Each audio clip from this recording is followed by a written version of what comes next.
She was a cart jumper. That's my story, and I'm sticking to it. This teacup Phalaenopsis with an interesting bloom, coming up at the Orchid Hut.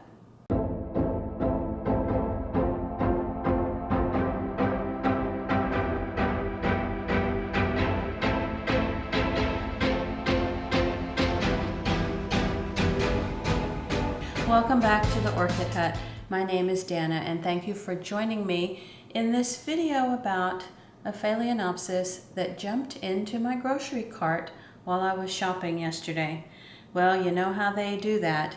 You sort of see one from a distance, it seems something different from what you have already in your collection, and you go, I think I'll pick that one up. And that was the case with this orchid. So let's look at the tag first, and we're going to talk a little bit about what does this mean, teacup orchid. Well, I happened to look this up, and teacup is just a reference to size, meaning that if you wanted to, it could grow inside of a teacup. And this particular company, Silver Vase, is out of Homestead, Florida. I hope I have that correct, Homestead, Florida. And you know, they sell orchids to big box stores. And this is just one of their collections called the Teacup Orchid Collection. And it's basically orchids that are not large Phalaenopsis orchids, not novelty orchids, but a size that's somewhere in between, meant to be grown in spaces that are maybe a little bit smaller, you know, for people that don't have room for the large Phalaenopsis orchids. But what attracted me to this one was the shape of the blooms.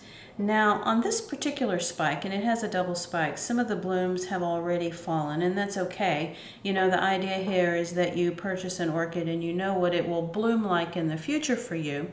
But have a look at these particular blooms. The sepals are somewhat pointed. They're spotted and they're pointed. And I'm thinking that that must be a throwback to one of the species, Phalaenopsis, that is probably in this orchid's ancestry, because many species Phalaenopsis have those pointed sepals. Then the petals are rather frilly. The lip is frilly. And they're a bit more solid color, but the spotting is towards the center. Now, the orientation for the blooms on this second spike is maybe a little bit off, but of course I don't know under what lighting conditions these buds developed. So, you know, I'll have to see in the future how this one would bloom for me if I keep the light orientation the same as the buds are developing. But I just think that is the most unique Phalaenopsis bloom that I think I have ever seen. And it's the combination of the spotted pointed sepals combined with the frilly, more solid colored petals that just makes it, I think, very, very striking. Okay, so what we're going to do today is we're going to take this one out of the pot, because as it usually goes, you know, the orchids that you get in the big box stores are planted in these flimsy plastic containers in sphagnum moss. Fortunately, I can tell that this one has not been in here too long, because the roots are still very, very healthy looking. And we're going to take this one out today and put it in a pot. So I'm going to go ahead and get my media ready. I'm going to choose a pot. And then when I come back, we are going to have a little talk about the pros and cons, I guess, of repotting a Phalaenopsis when it's in bloom. But I wanted to go ahead and take care of this one before that sphagnum moss goes completely off. All right, I'll be right back. Okay, so let's get some of the preliminaries out of the way. I have my pruners here. They have been flamed and sterilized. And this particular root system is already damp.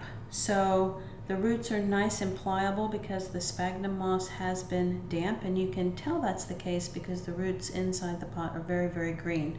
So as I'm working with this, there will be less of a chance to snap any of the roots. Now, as I'm cutting away this flimsy plastic here, I want to talk a little bit about repotting a Phalaenopsis in bloom. Okay, so once the Phalaenopsis is in bloom, the biggest risk is that you will knock into one of the spikes, one of the blooms will break and fall away. So basically the biggest risk is that you will damage something that is already blooming, you know, in which case you're not destroying the entire bloom cycle. Now, if a Phalaenopsis is developing its spike, let's say it's already 3 or 4 inches long, I would definitely not repot at that point, because spikes that are just beginning to form are very, very crisp, like a piece of asparagus, and if you accidentally bump into a spike that's 3 or 4 inches long, it will snap in two and the entire bloom cycle is ruined at that point, unless that particular spike is able to send out sort of a secondary growth. Once buds start to develop, I would really avoid repotting at that point as well, because that is what can cause bud blast, and then the buds will just shrivel and fall away, and you know that is also the end of your bloom cycle. So when the spike is really, really small, say 1 inch or less, and after the Phalaenopsis is already in bloom, those are the two safer times to attempt a repot. Okay, that's my opinion anyway. Now, this is just a matter of picking away the sphagnum in between the roots here, and it's rather tight. It was packed tightly in that little plastic cup. And you know, a lot of people grow their Phalaenopsis orchids this way, but in my environment, which is humid, and because it is difficult to know how wet the sphagnum is at the core of the plant, I don't prefer to keep orchids this way. I just don't have much success growing orchids this way. So I always, at some point, repot these. It's not always right after I purchase them. You know, there is a little bit of school of thought that says, you know, let the orchid acclimate to your environment before, you know, exposing its root system and stripping away the media that it's familiar with. But I don't think that's a huge risk here. This orchid probably has already been through a lot of shock. That is true. What I'm going to be using today for media is just my typical Phalaenopsis mix from Repot Me. Not anything different than what I use for my other Phalaenopsis orchids. And I am, though, going to be adding to that mix a little bit of extra sphagnum. Not a lot, but just a little bit. And the reason for that is because it will help with the transition from all sphagnum moss to bark. Now, I have other videos, many videos, repotting Phalaenopsis orchids. So up in the right-hand corner of the screen, I will put some links to other Phalaenopsis repots that you might enjoy watching if you haven't already done so. And I know I've done several repots that show this tight sphagnum, and there was probably at least 1 or 2 cases where the root system was beginning to fail because of this tight sphagnum moss, where it was difficult to tell how wet it was at the core of the plant. Okay, we're getting pretty close. Now, you'll notice that I did not remove the stakes at the very beginning. I am hoping that I can just leave those as is. We will see how that turns out here as this gets more and more unstable. Okay, now I think I am really close to being ready to take this over to the sink and rinse out the remaining sphagnum. It's not critical that every little tiny piece be removed. I try to get most of it, but remember, I am going to be adding some sphagnum back, so having every little piece off is not necessary, as long as I can see which roots need a little bit of a trim. Okay. All right, so that's looking pretty good. I'm going to take a quick trip over to the sink now and rinse off a little bit, and then clean up this mess, and we'll do just the slightest bit of a root trim. Amazingly, most of these roots are in really good shape. Okay, be right back. Okay, back from the sink with this Phalaenopsis orchid. I did give it a very light spray with 3% hydrogen peroxide, just for good measure. Not that I really see anything all that concerning. Okay, so for the root trim, it's going to be very minimal. You know, clipping off a black end here or there, clipping off one little piece that is dead, coming around on this side. This is a case where a segment of the root is dead, but the thread running at the core is still alive, and there is a portion of the root here at the very end that is still green. So it is a living root even through that dead part there in the center. But because this root system is otherwise in excellent shape, we can afford to lose that little tip there and get rid of the dead portion. And there's just another little tiny part there. Now see, I lost a little bit of the root system there. Not the end of the world, because the root system here is in great shape. Okay, the other thing that I'm noticing is that this orchid did bloom in a prior year, because there is an old spike right there that I'll clip away. And this year when it bloomed, it had a double spike. Looks like there was another spike at some point right there as well. Not sure if that was 2 years ago or in conjunction with the previous year's blooming. But in any case, we are good to go here. All right, now we have 3 size choices. I'm going to put them all in front of the camera here, and I'm going to set the orchid down inside each pot. And in your mind, I want you to think about which one is the best fit. Okay, this is the smallest pot.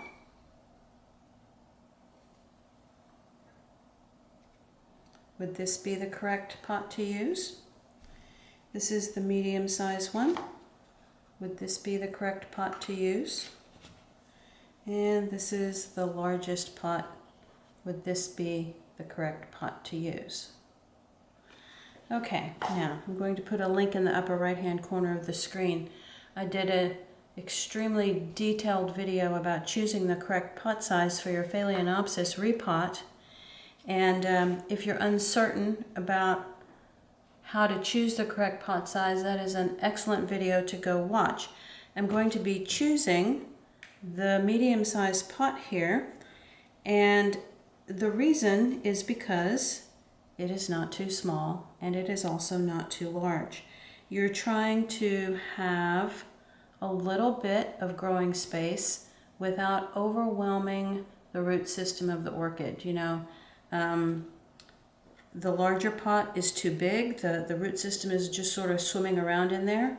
And the smaller pot really isn't any larger, well, maybe the tiniest bit larger than the small little flimsy pot that I cut this one out of. And so, you know, if I were to manage to even squeeze it in there, which probably wouldn't be a good idea, I would not be able to leave it in there for 2 years, I don't think. And this is the perfect pot size to where I really don't have to deal with this one again next year. Okay, so we're going to start by putting the tiniest little bit of the bark mix in the bottom of the pot. Not too much, because the height of this pot is almost perfect as is. And then we're going to fill in with some bark.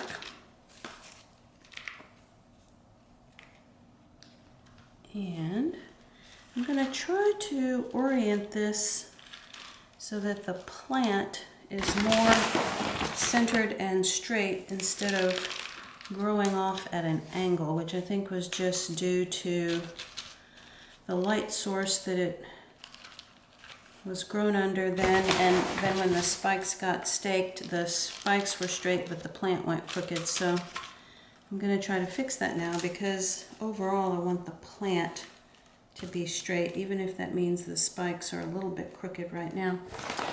And I'm going to add some sphagnum, not too much, but a little bit,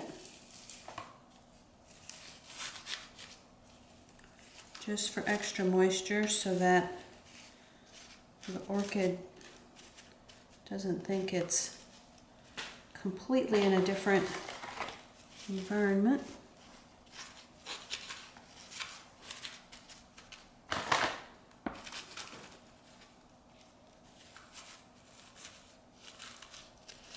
Okay, and I typically don't care to have sphagnum on top of the pot long term. That can sometimes lead to a little bit of algae. Not so much indoors, but definitely an outdoor issue, in case you are in a climate where you can grow your Phalaenopsis orchids outside. Here in my climate, it's a little bit too harsh for them. They do much better indoors.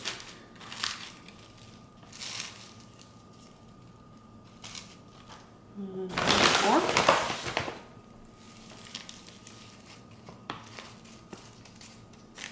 And that's sort of the perfect height for a repot. Let me gather up my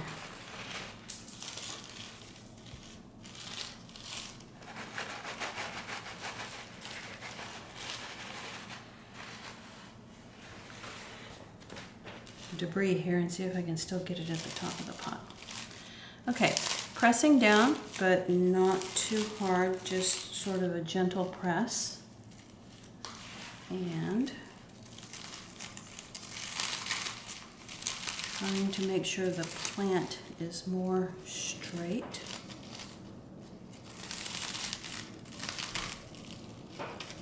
So that's looking pretty good. All right, now let's have a look at these spikes. Now, because of the repot, this one has gone a bit askew here. So let me see if I can straighten this up just a little bit. It only has one bloom left on it, but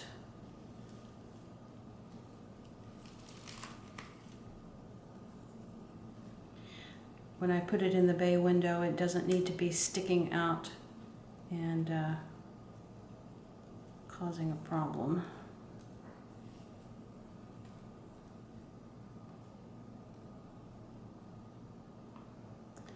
Oh, okay. Now at the beginning of this video I said this could happen, and it happened.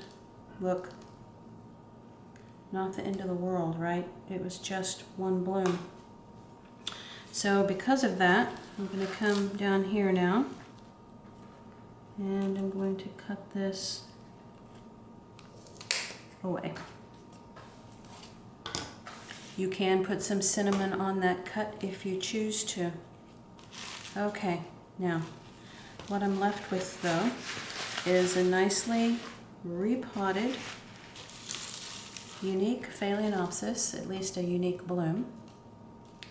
And what I'm going to do now is water it in, put it in a place that's not too bright sun, and hopefully watch it do well over the fall and winter. If you enjoyed this video or learned something new, please give it a thumbs up.